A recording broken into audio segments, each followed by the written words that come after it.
Hello, welcome to signature IAS academy. ఇవాళ 2 జనవరి.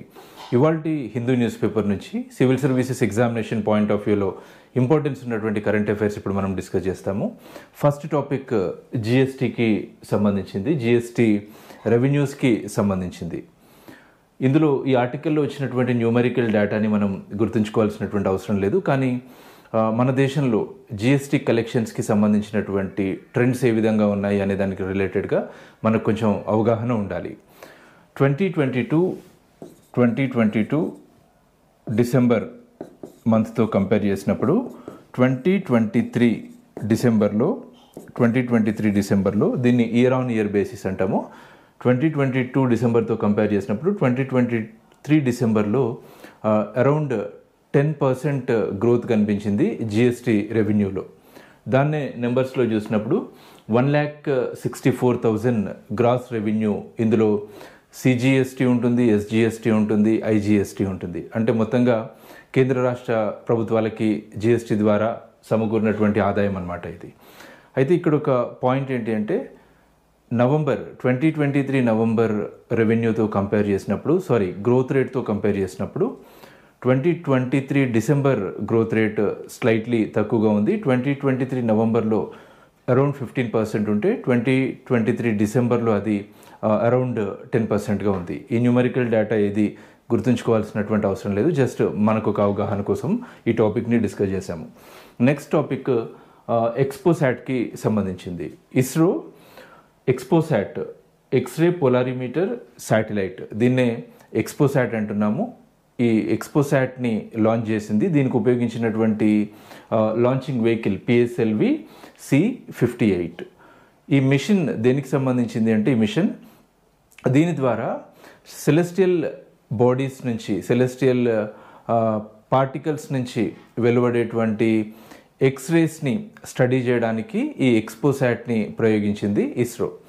ఇలాంటి ప్రయోగాలు, ఎక్స్రే పోలారిమీటర్ శాటిలైట్స్ మనకంటే ముందు ఒకే ఒక దేశం ప్రయోగించింది, అది USA.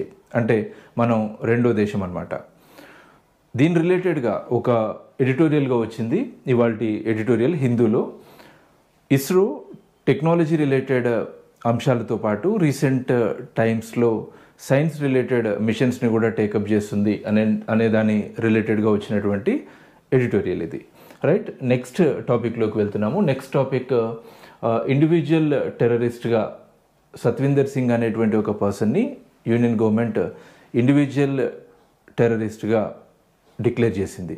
మనకి unlawful activities prevention act, UAPA, unlawful activities prevention act ప్రకారము ఎవరైనా పర్సన్ కానీ లేదంటే ఏదైనా ఆర్గనైజేషన్ కానీ మన సావరెనిటీ ఆర్ ఇంటిగ్రిటీకి భంగం కలిగేవి చర్యలేవి చేపట్టినా అలాంటి వ్యక్తుల్ని లేదా సంస్థల్ని ఇలా టెర్రరిస్ట్, ఇండివిజువల్ టెర్రరిస్ట్గా లేదా టెర్రరిస్ట్ ఆర్గనైజేషన్స్గా డిక్లేర్ చేసేటువంటి అధికారం గవర్నమెంట్కి ఉంటుంది. రైట్, నెక్స్ట్ టాపిక్లోకి వెళ్తున్నాము. Next topic India and Pak exchange list of nuclear installations అనేటువంటి టైటిల్తో వచ్చింది.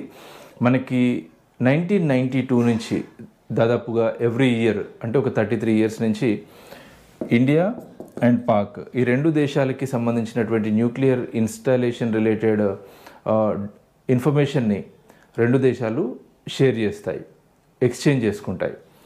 సో దీనికి సంబంధించినటువంటి ప్యాక్ట్ మనకి 1988లో కుదిరింది. 1991 నుంచి ఇలా ఇన్ఫర్మేషన్ని ఎక్స్చేంజ్ చేస్తున్నాయి రెండు దేశాలు. ఇది ఎవ్రీ ఇయర్ జరిగేటువంటి యాన్యువల్ ప్రాక్టీస్. రైట్, నెక్స్ట్ టాపిక్లోకి వెళ్తున్నాము. మన ఎక్స్టర్నల్ అఫైర్స్ మినిస్టర్ జయశంకర్ నేపాల్ని విజిట్ చేయబోతున్నారు.